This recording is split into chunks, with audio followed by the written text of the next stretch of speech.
बिस्मिल्लाहिर्रहमानिर्रहीम, अस्सलामुअलैकुम। आज मैं बना रही हूँ बहुत ही ज़बरदस्त सा क्रीमी रायता। तो व्यूअर्स, यहाँ पर आपने कुछ टिप्स फॉलो करने हैं एंड देन आपका जो रायता है वो भी बहुत ही मज़े का बनने वाला है।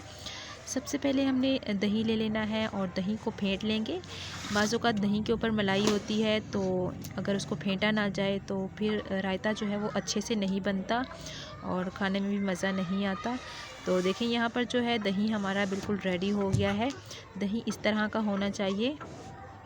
अब हमने यहाँ पर एक प्याज ले लेना है और प्याज को जो है हमने थोड़ी देर के लिए पानी में रखा था ताकि इसमें जो कड़वाहट हो वो ख़त्म हो जाए। टमाटर ले लेंगे, एक टमाटर लिया है छोटे साइज़ का, और जो भी चीज़ें आप इसमें डालें फ्रेश होनी चाहिए, तभी जो रायता है वो मज़े का बनता है। एक खीरा ले लिया है और देखें, खीरे को भी जो है मैंने बारीक बारीक काट लिया है। खीरे का टेस्ट बहुत ही ज़बरदस्त आता है रायते में, तो ये जितना ज़्यादा होगा उतने ही मज़े का लगता है खीरा।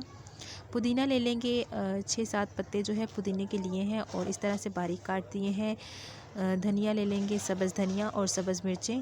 अगर आप बच्चों वगैरह के लिए बना रहे हैं तो फिर आप इसमें सब्ज़ मिर्चें मत ऐड करें, वरना अगर आप अपने लिए बना रहे हैं या किसी बड़े के लिए तो आप इसमें लाजमी ऐड करें, बहुत ही मज़े का टेस्ट आता है। मिक्स कर लेंगे अच्छे से सभी चीज़ों को और थोड़ा सा ज़ीरा डाल देंगे, थोड़ा सा हम इसमें नमक डाल देंगे। नमक से टेस्ट इसका बहुत अच्छा हो जाता है। चाट मसाला ऐड कर देंगे और दोबारा से मिक्स कर लेंगे।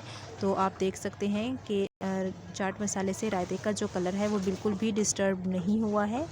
तो व्यूअर्स देखें, कितना ज़बरदस्त सा हमारा रायता बिल्कुल रेडी है और चंद ही मिनटों में। तो फ्रेंड्स, अगर रेसिपी अच्छी लगी हो तो चैनल को सब्सक्राइब कर दें, लाइक कर दें और अपने फ्रेंड्स के साथ आपने लाजमी शेयर करना है। ओके जी, अल्लाह हाफिज़।